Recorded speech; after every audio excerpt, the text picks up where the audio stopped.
Borne, bonjour à vous. Bonjour. Alors aujourd'hui, le blog à l'encre de ma plume.com vient à votre rencontre afin de parler d'une aventure à laquelle vous avez participé. Une aventure qui en ferait rêver plus d'une et qui est donc le rallye Aïcha des Gazelles.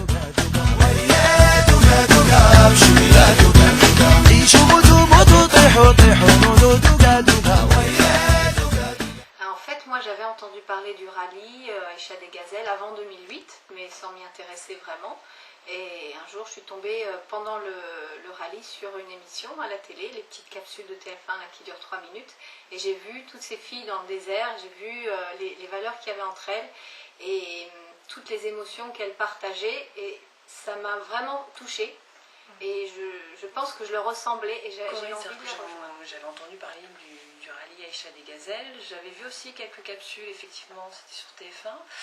Et puis, bah oui, ça reste dans un petit coin de la tête. Et puis moi, j'ai un petit côté garçon manqué et tout ça. Et j'avais envie de faire ce genre de choses.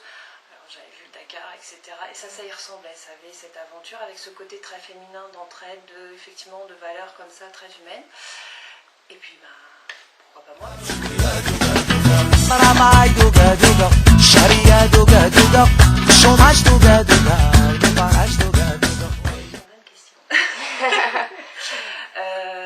La première fois, on en revient, puis il y a peut-être un petit moment de flottement, on est sur notre nuage, on met du temps à redescendre. La première fois, on met du temps à redescendre parce que on a pris plein les yeux, plein le cœur aussi. Et vraiment, c'est des choses, ça nous transporte pendant pas mal de temps. Ça retombe. Faut revenir au quotidien aussi, qui nous rattrape très vite. Et puis les choses se font. Je pense que ce rallye, soit on le déteste et à la limite il est traumatisant. Il y a beaucoup de filles qui sont revenues traumatisées, qui ont dit c'est bon, j'ai vu ce que c'était, j'ai fait, je le ferai plus jamais ça. Et puis il y a les autres qui se disent il y a un potentiel, c'est une aventure avec un grand H, j'ai pas vécu tout à 100%, il me manque des éléments, je veux recommencer pour trouver ce que j'ai pas cherché, enfin pour chercher ce que j'ai pas trouvé. D'accord, donc voilà, et à chaque fois moi je repars pour ça. Et à chaque fois, à chaque nouvelle aventure, je découvre des nouvelles choses, mais je pense que je pourrais le faire 10 fois et que ça serait jamais pareil.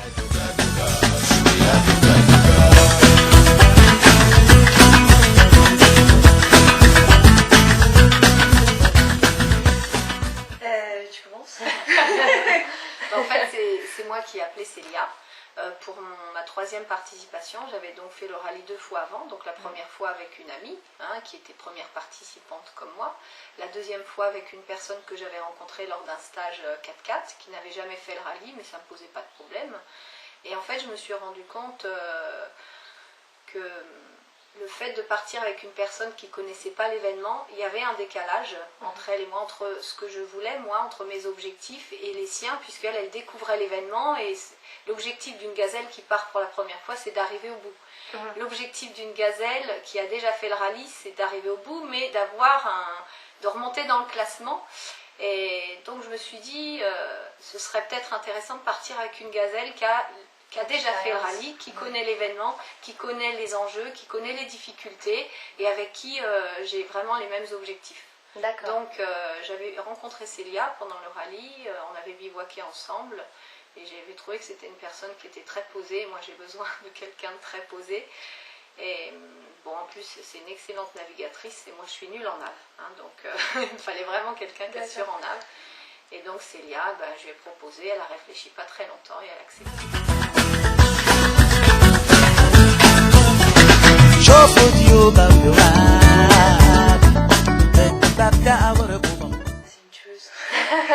C'est une tueuse, elle a l'énorme qualité de passer partout. Voire même là où a priori c'est pas possible, elle a cette qualité qui est énorme, elle passe partout, elle n'a peur de rien. Elle voit une trace, la première phrase qui sort de sa bouche est il y en a une qui est passée, moi je peux passer, donc comme ça voilà, et elle roule bien et vite. Alors moi j'ai pas la sensation qu'elle roule vite, c'est les autres en fait qui nous l'ont dit sur le rallye, nous on avançait et puis... mais ce qui paraît on roule vite, voilà. Mais nous on ne trouve pas qu'on roule vite.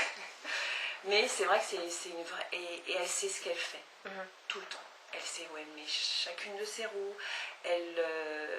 Vraiment, c'est ça là-dessus. J'ai une totale confiance en elle.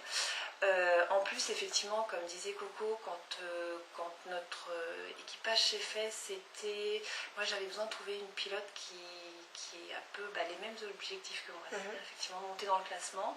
Et donc je savais que ça passait par quelqu'un qui avait une vraie technique et une maîtrise du volant, tout simplement. Et Coco, c'était tout à fait ça. En plus, le tout englobé dans un caractère bien trempé Ah non, je suis super facile à gérer. Ça, c'est pas vrai. Et voilà. Alors là, mais c'était vraiment une belle personnalité. Donc vraiment tout rentrer dans ce que j'avais envie de voir dans ma coéquipière. C'était le cas. Et c'est vrai que du coup, la mayonnaise a très très bien pris entre nous parce que ça là-dessus, on était ok sur les. Donc c'est super important et c'est vrai que c'est une excellente pilote quoi. Et pour rien au monde je ne naviguerai pour quelqu'un.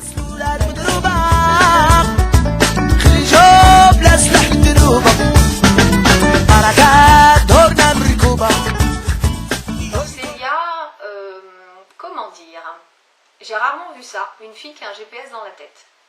Célia c'est ça, mais je pense qu'elle a un don. Bon moi j'ai fait un peu de nav. J'ai du mal parce que déjà ça m'intéresse pas, donc il faut vraiment aimer les cartes, il faut aimer les reliefs, il faut arriver à transposer la carte au relief. Moi je sais faire les calculs, j'arrive à peu près à transposer, limite à peu près on va dire, mais comme ça me plaît pas, j'ai pas de résultat. Célia elle adore ça, les cartes c'est sa seconde peau, et elle voit tout en 3D, c'est-à-dire qu'elle regarde la carte, elle lève les yeux et elle voit la carte devant elle qui se lève. J'ai jamais vu ça. C'est-à-dire que normalement, toutes les pilotes vérifient les points de leur navigatrice. Donc on s'était mise d'accord avant de partir que je vérifierais ces points. Je l'ai fait peut-être le premier jour. Et puis après, ça m'a vite saoulée. J'ai vu qu'elle allait vite, qu'elle allait voir les autres copines. Je dis bon, c'est bon, t'as demandé un tel, vous trouvez les mêmes points. Fait ouais, bon, allez, on trace là.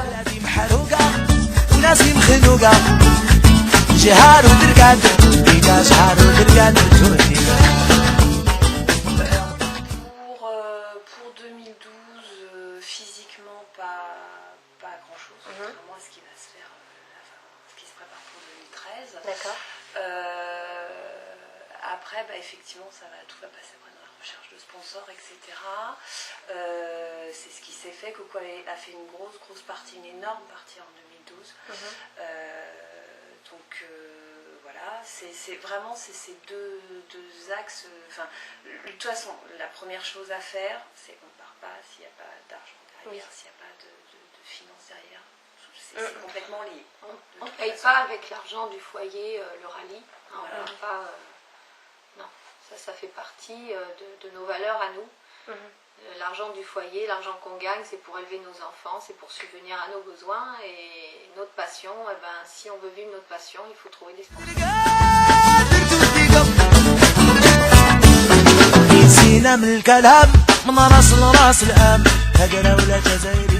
Il faut avoir un minimum d'expérience en mécanique, savoir changer une roue, vérifier la pression de ses pneus, souffler ses filtres, nettoyer son moteur, vérifier ses niveaux. Bon, mais plus on en sait, et mieux c'est sûr. Moi, j'ai la chance d'avoir un mari qui est mécanicien de métier et qui est passionné par la mécanique. La voiture, c'était la mienne, donc je la connais bien, c'est mon mari qui l'a préparée, il m'a expliqué beaucoup de choses, ça aide. Bon, après, il y a des mécaniciens sur le rallye, on n'est pas obligé de changer l'embrayage au milieu de l'étape.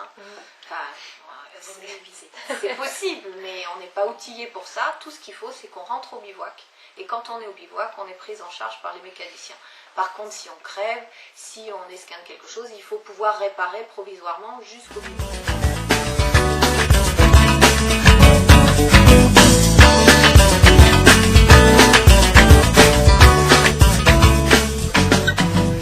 Bon équilibre, et ça met vraiment du piment dans la famille.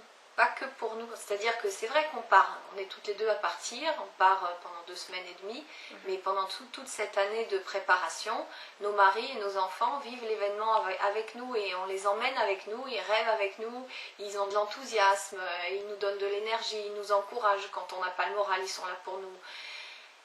Et c'est vraiment une histoire familiale, quoi. Et après, à l'arrivée, quand tout le monde vient, les maris, les enfants et tout, c'est énorme. Quoi. Ça emmène tout le monde. C'est vrai que ça, par exemple, pour les premières participations, il faut prendre conscience très très vite que le rallye, c'est pas que seulement pour son équipage, et que ça, de toute façon, ça va rejaillir sur tout le monde. Et que pendant un an, on va manger, on va vivre, on va dormir, voilà, c'est vraiment rallye. Nous, c'est vrai qu'on a des compagnons qui sont, mais alors, comment on peut dire ça, qui sont adorables parce qu'ils nous suivent dans tous nos délires. Ils sont passionnés, il faut être passionné. Ils nous encouragent, ils nous portent de temps en temps, enfin vraiment, ils sont dedans aussi, ce qui n'est pas le cas de toutes les gazelles non plus. Donc ça, vraiment là-dessus, on a de la chance. Ils nous rejoignent à l'arrivée, etc. Donc c'est vraiment... ça fait partie de notre quotidien, en même temps, quelquefois, il ne faut pas trop que ça déborde. Ça peut arriver, mais bon, ils le savent aussi.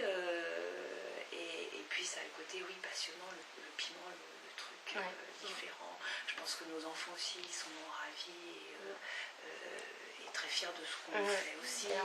Voilà, il y a plein de choses comme ça. Il y a plein de choses qui en découlent à côté. Oui.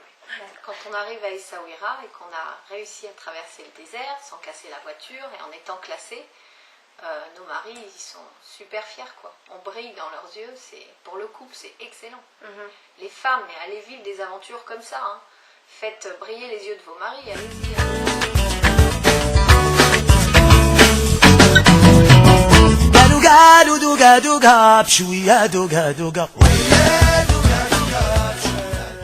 Forcément, les dunes de Merzouga, surtout que là on les a eu 2-3 jours d'affilée quand même, sous le nez, puis pour finir par y rentrer.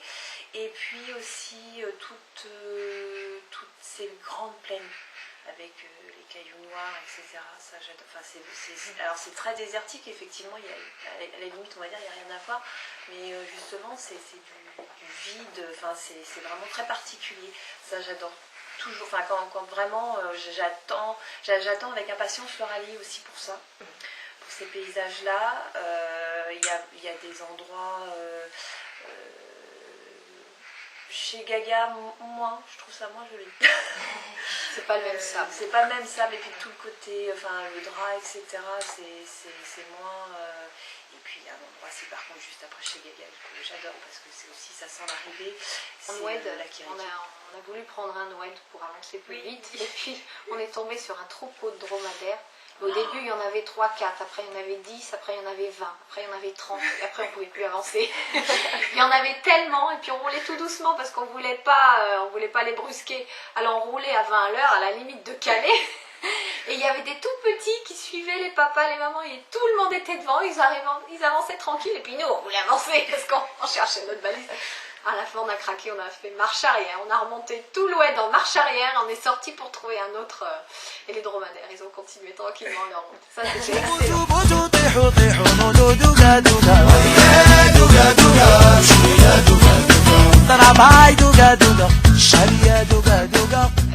Surtout, avant de se lancer là-dedans, de bien faire connaissance, de bien définir les objectifs de l'une et de l'autre. Pourquoi elles le font, qu'est-ce qu'elles veulent obtenir, quelles sont leurs limites, et apprendre à se connaître, ça c'est super important. Parce que c'est vrai que dans la vie de tous les jours, la vie elle n'est pas forcément difficile, hein. Je veux dire, bon, on a tous des problèmes bien sûr, mais pendant le rallye, tout est amplifié, tout est décuplé. Et on ajoute à ça la fatigue, une fatigue extrême, parce qu'on se lève à 4 heures tous les matins et on part pour entre 10 et 14 heures de route, mais c'est pas de la route, c'est du hors-piste, du franchissement. Et au bout du 4e jour, on est déjà à plat. Donc si on ajoute à la fatigue tout le reste, ça part en live, quoi. Donc il faut vraiment bien parler de tout ça avant, et mieux on connaît sa coéquipière, plus on connaît ses limites et plus on est prête à vivre une aventure comme ça.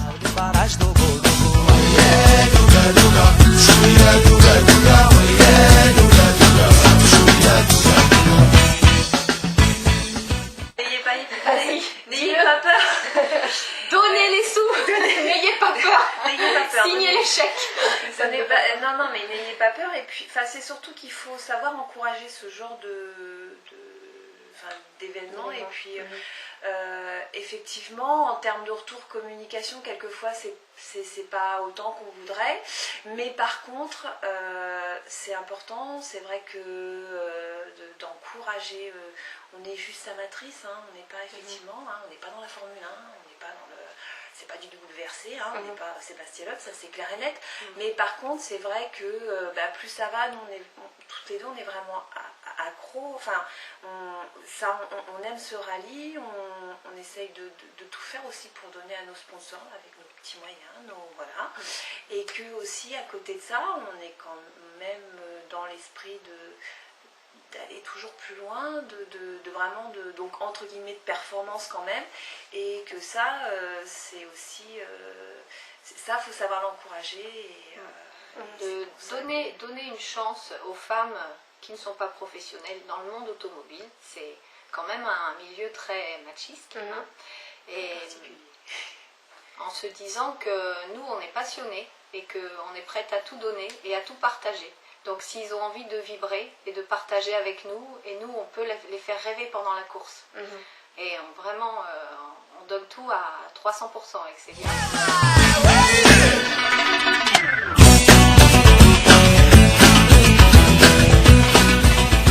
Non, je suis assez... J'ai encore tous mes points.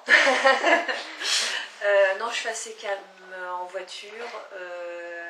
J'ai absolument pas de conduite sportive. Bon, pour une bonne et simple raison, c'est que les 3 quarts du temps, j'ai mes enfants avec moi, donc ça commence par là aussi. C'est que voilà. Donc non, je suis plutôt cool au volant. C'est vraiment ce que j'aime bien. Moi, c'est mon grand plaisir, hein, mon grand truc, c'est d'arriver au panneau à la vitesse indiquée. Donc voilà. Plutôt dans l'anticipation, ce genre de choses. Très calme au volant. Je roule pas vite non plus, je suis plutôt cool. S'il y en a un qui veut passer, je le laisse passer, je klaxonne jamais.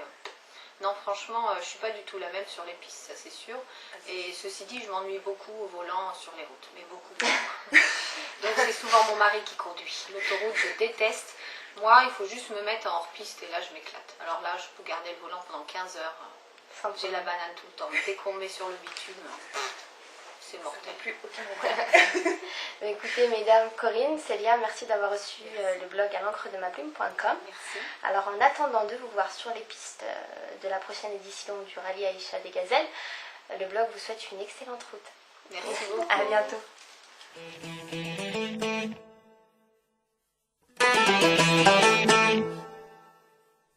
Thank you.